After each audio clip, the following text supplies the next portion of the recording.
Từ khi nguyên xa nơi ánh sáng ngủ yên, cô bước qua màn đêm của ngàn thiên niên. Thế giới lặng im, mạch nguồn khô cạn, lòng đất u tối, ký ức bị chôn vùi hoang tàn. Nhân loại rút cạn nhịp thở địa cầu, sông thôi chảy rừng thôi gọi tên nhau. Trong tro tàn của một nền văn minh quên lối, cô đến như lời hứa cuối của thời gian trôi. Nghe trái đất thì thầm trong cơn mê dài, những mạch máu khát nước chờ ai vã lại. Cô giơ tay ánh xanh bừng tỉnh, hạt mầm rung lên bắt đầu hành trình.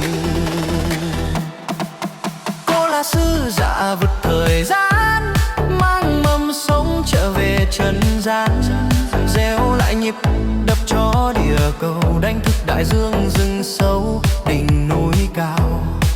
Cô là ánh sáng giữa lòng đất tối, nối mạch máu hành tình vỡ đôi. Từ hư vô sự sống nở hoa, thế giới hồi sinh rực rỡ.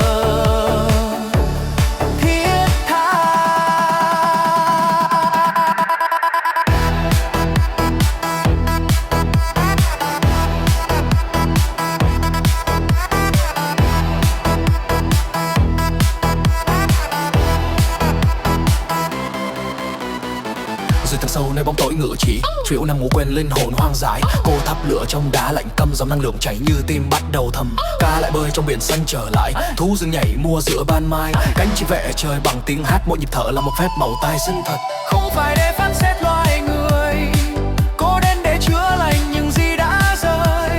Thời gian khép lại vòng đau thương, mở ra kỷ nguyên của yêu thương. Cô là sứ giả vượt thời gian, mang mầm sống trở về trần gian. Gieo lại nhịp đập cho địa cầu, đánh thức đại dương rừng sâu đỉnh núi cao. Cô là ánh sáng giữa lòng đất tối, nối mạch máu hành tình vỡ đôi. Từ hư vô sự sống nở hoa, thế giới hồi sinh rực rỡ. Thiết tha nếu một ngày ta quên mình từ đâu, hãy lắng nghe đất gọi tên nhau. Sự sống không cần lời hứa xa xôi, chỉ cần một trái tim biết yêu đời.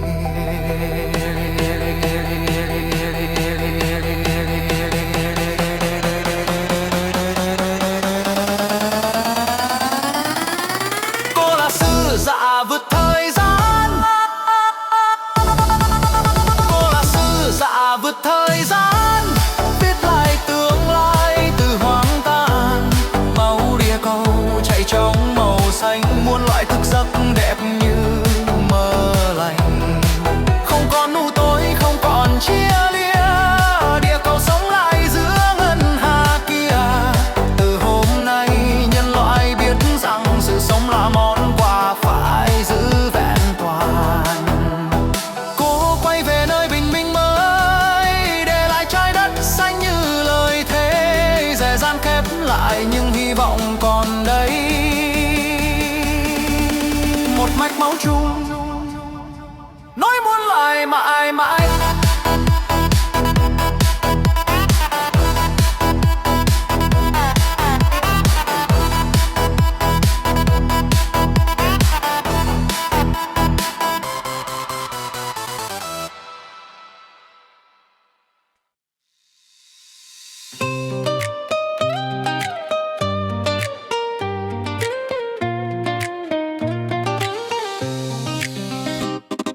Where is home now, do you really know? We crossed so many stations, fast and slow. 10 long years, a restless ride. Worn out shoulders, still side by side. 20 years, the storms remain. Thorns and scars engraved by pain. But we're still here, the same old way, hand in hand, chasing tomorrow's day. Frozen nights and burning days, still dancing through this song we play. Rumba spins our memories, cha cha cha.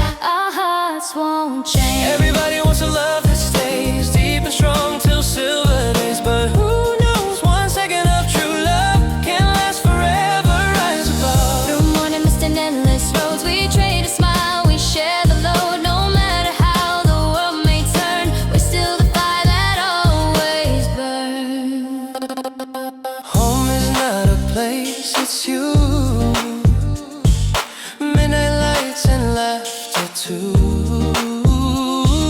Trains roll on through years gone by. We're leaning close, no need to try. Time keeps spinning like a vinyl sound. Heartbeat dancing round and round. Even if the dreams have done, we keep the rhythm, never run. Cold or heat, night or flame, this melody still says her name. Spin it once, then spin again. Cha cha cha. Through joy and pain.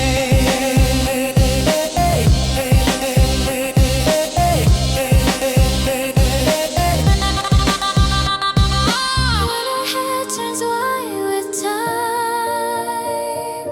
and our hands no longer climb, let us keep the words we said.